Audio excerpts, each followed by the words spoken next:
it's time for a new video. In the last video, I showed you, if you watched it, how I color skin with markers, specifically Copic markers. And the video was rough because my sketchbook was not cooperating with me, which, if you care, this is a Master's Touch. I forgot what it's called, so I'm gonna put it up right here. Oh wait, it's in the back. Master's Touch Fine Art Studio Sketchbook. I do not recommend this for markers because, well, I'll show you. Or if you watch the video that I posted last week, you'll see like it was picking up the color rather than kind of blending it, and I'll show you right now. But we're gonna still attempt to do some hair in the sketchbook because I mean we've already started here, so we gotta finish it. And then maybe in the future I'll make another video, hopefully with some improvement, and hopefully I have grown in my art and on better paper, and it'll look so much nicer. So let's get into it before I talk for longer than I should. Let's color some hair. Alright, so this is what I mean. Let me zoom in a lot. It was just getting really spotty right in there, under the nose, on the mouth especially, like by the ear and right here. It's very, like, I don't know what the word is, blotchy, I don't know, spotty. And so I was really upset about that because I never had that issue with any of my other illustrations. Like this one looks quite good. His skin looks really good. I have videos on those too if you care, they're on my channel somewhere. And then his is just a little bit right here and here, but I'm like, yeah, it's fine, texture. And then his turned out fine. Then again, I didn't lay a lot of color here. So I'm like, why? I don't know. But we're just gonna go on because that's life. Things just don't always go your way. And it is what it is. Because, I mean, if you strive for perfectionism, you're not gonna love what you do. At least I don't think you will. Alright, so we're gonna color Link's hair, specifically Twilight Princess Link. His hair is more of a dirty blonde brown rather than just straight blonde. Though I do think it's kind of more brown than blonde. But yeah, I'm gonna use these colors. These are Ohuhu markers. Last time I used Copic markers, but I don't have a lot of yellows and Copic, so I'm gonna use these. And when I start, I get my lightest shade and I kind of jot down where it's gonna be the lightest and where the light hits the most. Look up references, even if like you don't plan to copy the hair that you are looking at as a reference, it's still a good idea to see how light reflects off hair. So we decided the light was on this side because the skin has the shadows all on this side. So I'm just gonna add some highlights right now so I don't forget about them later, because I tend to do that when I color hair.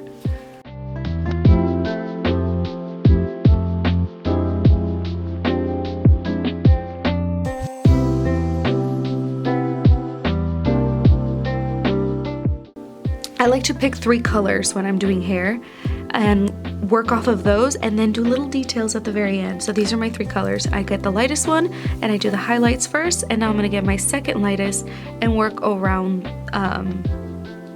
that area, if that makes sense. I hope I'm explaining this okay.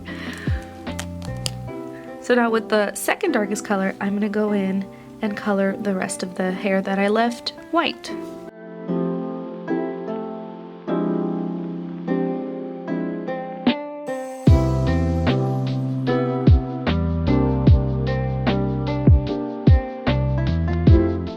Okay, so from my 3 colors, my lightest shade and my middle shade are kind of blending together, which I don't like, but that's okay because we're gonna fix that at the end.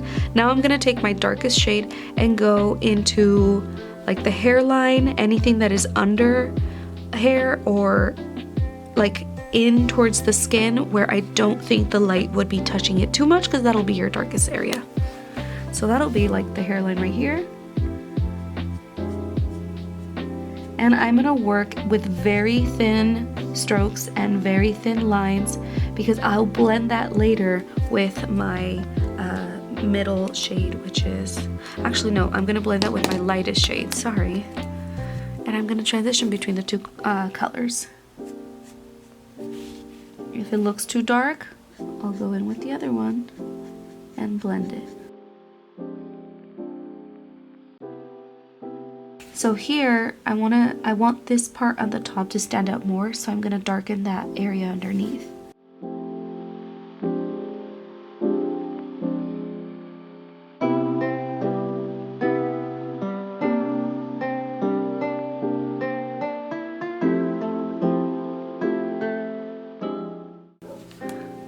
So this part, I'm just doing lines in that area because I want this top part to be lighter than this area in the middle. So this part and this part are gonna stay quite light. So I'm taking my darkest color and just doing lines like that, so then I can blend it with that middle color.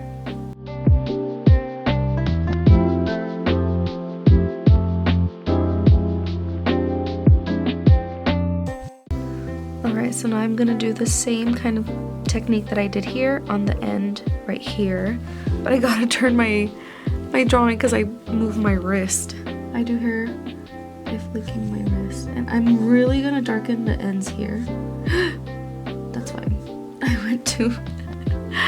went too far down. That's okay. Do you see that? Do you see how like the color's just not sitting nicely? Look, it's like picking it up. I don't know why it's doing that, and I don't like it, but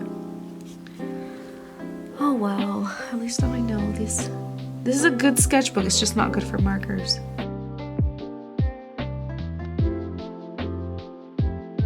I'm also putting the darkest color kind of underneath any strand that I can. For example, this one right here, I'm gonna do it underneath it like this, like that, and then blend it with this one.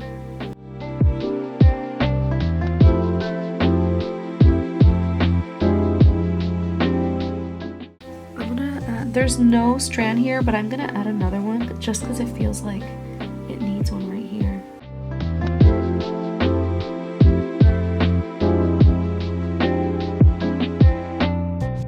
So I messed up right here. I went too far down with his hair, so I'm just gonna color that in so it doesn't look so off. I don't know. Okay, I'm gonna leave that alone because I quite like how it looks, and I'm gonna work on this piece of hair. Once again, the lightest shade should be in the middle, so I'm gonna start working from both outsides of the hair and inwards. Since the light is coming from this side, I'm gonna try to keep this side a little bit lighter than this side. So see, it's not like laying the color nicely. Ugh. Now I know this sketchbook is not made for markers. Once again, replicating that like streaks and then blending with that base color. And then let's bring that down just a little bit. Not too much because we don't want to go crazy with the details. Because sometimes the details get lost when you do too much. I actually think I'm gonna do just a little bit here with that middle shading.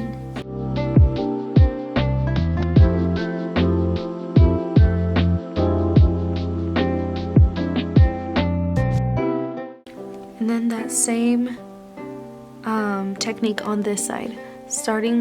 Using my darkest colors on these both ends and bringing them in towards the light part right here.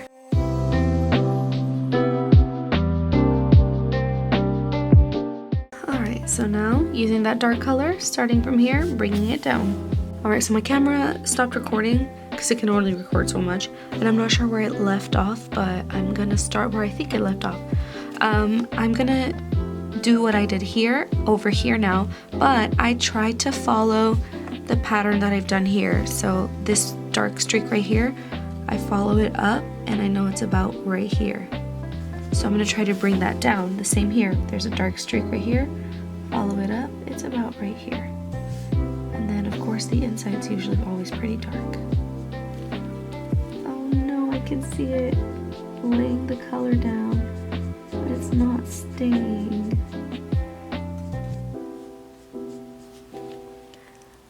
That's unfortunate. Oh well.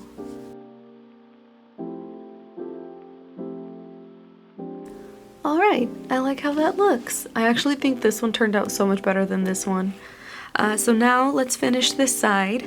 There's more light here, so I'm not going to go too crazy with the brown. And I totally forgot, but there's a little chunk of hair right here. And that'll be quite dark because it's all underneath, like his head, his cap, and everything. I'm not going to go crazy with the detail because less is more.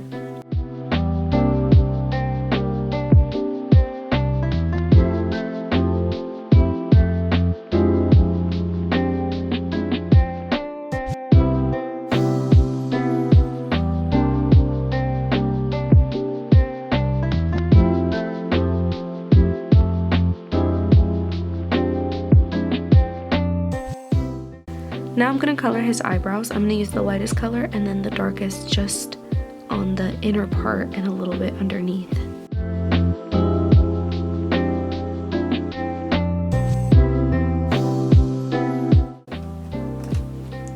This is why I don't do tutorials. I look at it from afar and I'm like, wait, let's change that. And then I look at it again, I'm like, wait, I want to change that. I was looking right here. It looks kind of awkward right here, so I'm going to darken that.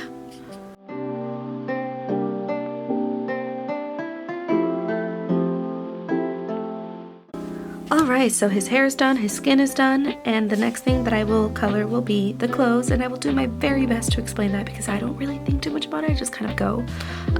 But yeah, if you made it this far, thank you so much. Don't forget to like, comment, subscribe, or don't, I can't tell you what to do, and hopefully I will see you in my next video. Bye!